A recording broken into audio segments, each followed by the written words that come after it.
Hi there, welcome back to the channel. Welcome to another video in the restoration series for the Grundig 2140. This video is a how not to do something video, and you'll see that if you watch to the end. I went through this very blasé. I wanted to keep it simple. Remember, I said I wanted to show you, or show some of you, how to do these alignments with the least amount of equipment possible. I think I managed that with the previous video. Some of you gave me some very good feedback and some ideas that I hadn't thought about or I don't usually use. The actual final alignment that I did a visual alignment, and the visual alignment I do with a sweep generator as I described at the end of the last video, and I showed or linked to the video on the OPERETTE 8 where I do precisely that. Well, in this one, I'm off camera because these things take a long time to set up. It takes 5 times longer just to prepare the video than it does to do it. So what I did is I went ahead and I did it, and the result was actually a very good alignment. It was close enough, very close, but I did a little bit of tweaking, and this is the result of the sweep alignment of the IF, 460 kilohertz IF. So I'm happy with the results. The IF is fine. The next task in my usual routine would have been, and is, the RF alignment. So I decided to go ahead and start on that RF alignment of the AM bands, the shortwave, longwave, medium wave. What I wasn't counting on is something you're going to have to wait and see. You know, the sky fell on my head on this one. And it's something that I keep saying, watch for yourself. Watch for yourself. Bask in my misery. Laugh at me. I deserve it. And enjoy the video. But before we carry on, I just want to thank the sponsors of this video. If you go to the website, PCBWay.com, besides all the usual facilities of ordering PCBs at an incredible price and great turnaround time, you'll see that they're running the 2022 PCBWay Christmas sale. And here they're offering a ton of coupons and discounts. So if you've got a project in mind, this is the best time to try them out. And while you're there, I'll encourage you to have a quick look at their products and capabilities. They've got an enormous variety of services for you.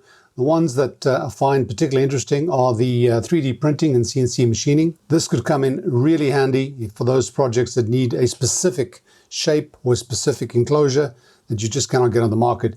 So thank you, PCBWay.com, and I'm sure you'll find something for you when you visit their website. I want to do a hopefully fairly quick RF alignment for the AM, since we've done the IF alignment, and this is again fairly standard. You align the radio so that when you have your dial pointer at a particular part of the dial, particular frequency, then you need to be assured that that is the frequency that's coming through. And the way you do that, look at the service manual, and they tell you pretty much what to do. They tell you to put the signal generator to 560 kilohertz, and then, well, actually, first of all, they tell you to make sure that when you tune this all the way to the right, it's on 510. You need to make sure, because you can adjust that pointer slightly, physically, without doing anything to your tuned circuits. That's obviously the first thing to do. What can happen is you can find this one is like 30 kilohertz too high, and at the end, 30 kilohertz too high. Well, obviously, if you move that down, a distance equivalent to 30 kilohertz, you corrected them both, and you haven't had to mess around with the radio. Anyway, that's on 510. They tell us to put it on 560. I'm going to put the speaker on. I've got it going, coming out of the signal generator with a modulated tone, going into the dummy attenuator, and this time I've used the dummy antenna, and I'm feeding it into the back, the antenna input. Remember, you're basically simulating a radio station with your signal generator. So let's go to 560. We'll find it, try and find it, see where it is.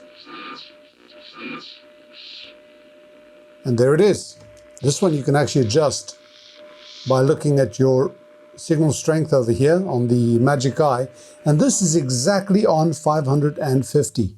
It is exactly on it. And the way to find it is there's actually a little mark to the left of the 550, because the setting is 560. So next to the 550, there's a mark. If you look at the dial, it actually looks like 550. It's not. It's 560. That mark is not a 1, or that 1 is not a 1. It's actually a mark on there. You'll find the same thing here on 1450, just to the left of 1400. There's another vertical dash there, little mark there, line there. That's where your 1450 is. Okay, so 560, I don't need to change anything. But if I did need to change something, what I'd need to do is I'd need to change the oscillator coil, which is that one there, and we can see it from the drawing of on the service manual, exactly where it is. Make sure you don't get the wrong ones. Make sure you're careful. This one, fortunately, I don't need to do anything to the oscillator section because it's spot on. And the antenna circuit, well, that's those guys over there. Those guys over there I very rarely mess with unless they're loose. These guys have been stuck in for ages. They're perfectly stuck in there with wax. I'm not messing with them.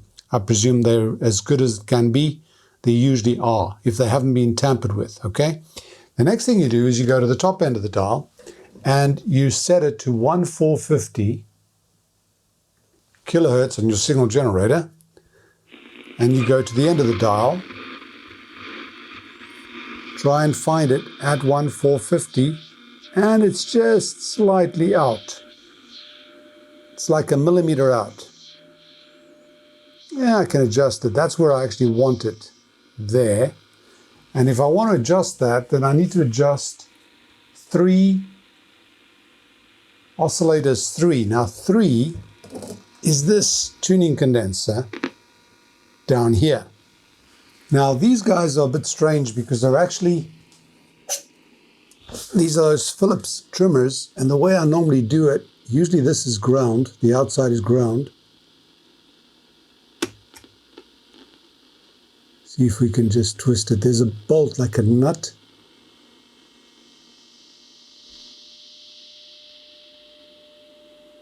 Can you hear that? Gone past. That seems to be it. Okay. Now that was the oscillator, and then they tell us to adjust the antenna circuit, which is this trimmer here. Now this one, you actually need to listen for an amplitude change, but I don't expect much change, so I'll just see. I don't think it's made any difference. Normally it makes very little difference. Normally you would put your AC voltmeter on the output and try and peak it. Those things, the antenna circuit, unless it's completely out, is normally pretty close, okay?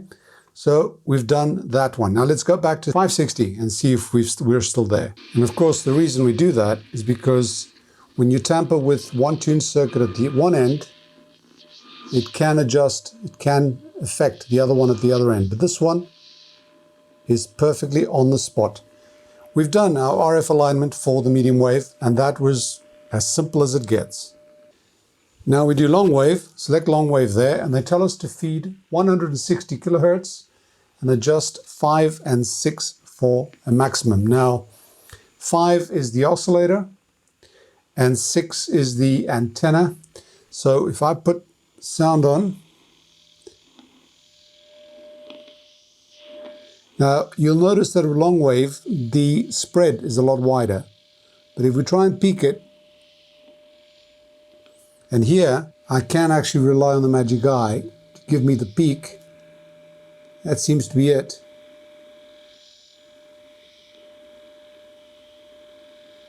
It's just slightly off. There's the dot that tells me it's 160. There's a little dot on there. It's just slightly off. And the one to adjust for that is this guy over here. And it's all gooped up with wax.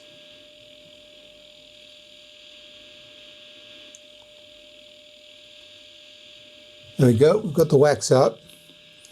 Now I'll keep an eye on the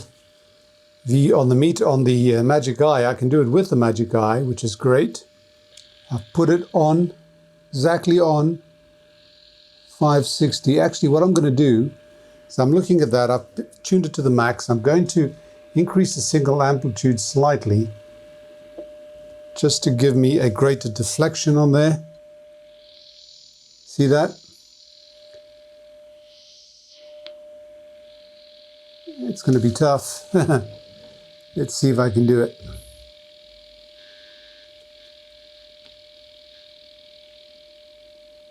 Yeah, it goes off. There it is. That is now peaked. Now with the long wave, there's only one setting, and that's the one. So we're done. we're done. Long wave is done. Now for shortwave, the first one down here is 6.5 megahertz.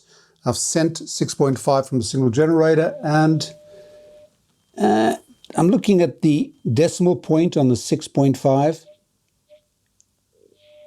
It's like half a millimeter to the right. Now the camera is looking at this angle. I'm looking straight on. It should be there. Let's do it. Now, which one do we do? It's 7, which is on the underside. What I'm going to do is find where it is, right? Tune closer to the point where I want it, so it goes off just slightly so I can hear it, because this thing working on the underside is not fun. You don't want to lose it completely. It's this guy over here. Which one is it? Oh God, it's mucked up with wax as well.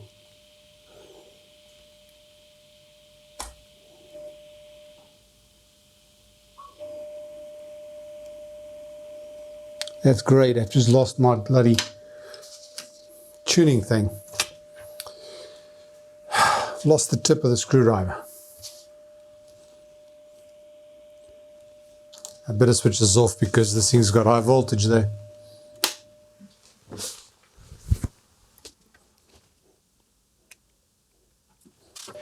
Well, that was a little bit scary. I thought I'd loosened the core or broken the core, but I hadn't. This thing had just given up on me again. I need to stick it with super glue, as one of you recommended. Put that aside. Okay, now the other one is 8. 8 is a strange one. 8 is an antenna circuit, and it's supposed to be accessible through here. This is on that schematic I've got. I can't see it anywhere, so I'm leaving well enough alone. That's just the antenna trimmer for that frequency, but it seems to be pretty good as it is, so I'm leaving it as it is. Next, they tell us to set the signal at 14 megahertz. There's 14 over there. Oh, bloody hell. That's spot on. I'm leaving it as it is. Again, don't mess where you don't need to, okay? But if you had to do it, 14 would have been 9 and 10. And if you look at the instructions, 9 is that capacitor over here, little capacitor trimming cap like the other one. And 10, where is 10? Oh, 10 is another trimmer on the underside. That's 10 over there.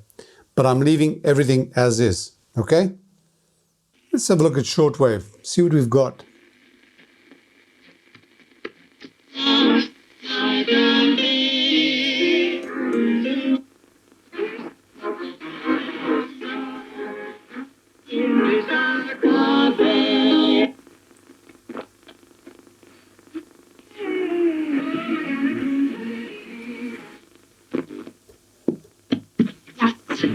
وصول العروس إلى منزل العريس، وفي بعض الأحيان قد يقدم ميس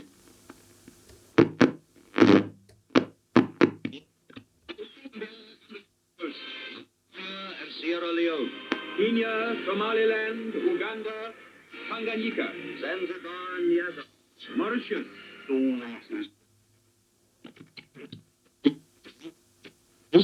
Bintulu Port, with support from Bintulu Port Holdings Berhad and the Port of Kuching. The delegation of the Vietnam included the Executive Committee of the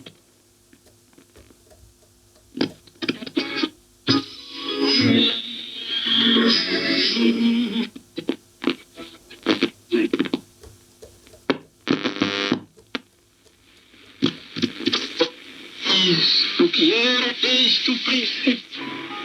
Vemos com os nossos olhos o que temos contemplado e as nossas mãos tocando. Da vida.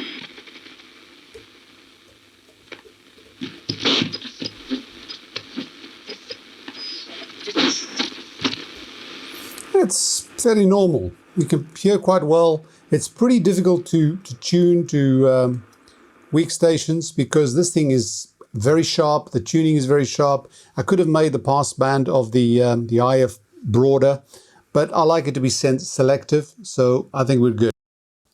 Let me show you what medium wave sounds like. We're in the middle of a storm right now, so it should be interesting.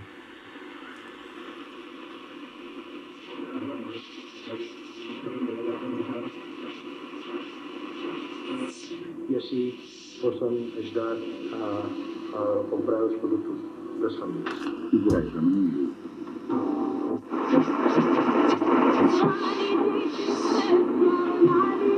This is North Africa. Remember, I'm on the island of Madeira. I'm getting North Africa on medium wave here. Probably Morocco.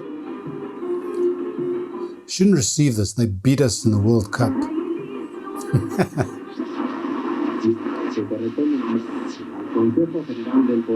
Canary Islands. Canary Islands.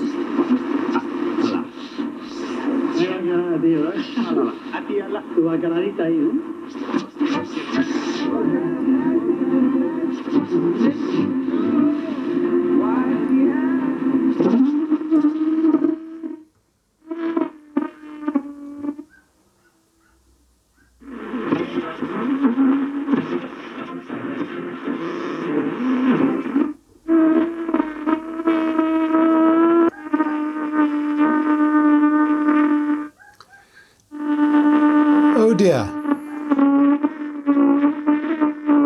Look what I've got.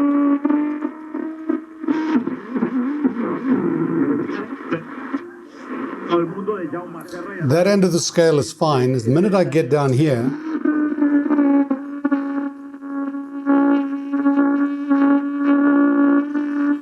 you'll notice I stopped the video because I wondered whether something was on in my workspace that did that.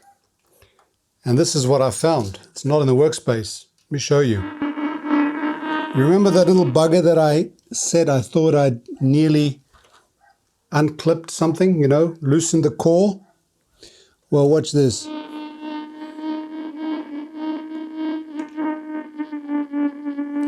I had loosened the core. So that core is now buggered. Well, that is a dampener. Bloody hell. That is a real dampener. I'm going to show you close up what I'm dealing with. Let me switch this off. See that guy there? Try and get this around the camera. You see that little core there is loose. Now what I need to do, I need to desolder all these guys from here. They're about, I think they're about 8 solder points, and they're all under these components. So it looks like I'm going to have to remove a lot of these guys to be able to bring that out. Now, I'm confident that if I can get that out, I can fix it. Okay? I've got a feeling maybe one of the coil wires is gone, something like that, broken off. It would have happened when I felt this thing give. You know, I wasn't sure, and now when I touched it, it just went in. See that? It's loose inside. So I'm going to have to open that up, and the problem is getting it out, as you can probably imagine. This thing's going to be a little bit of a nightmare.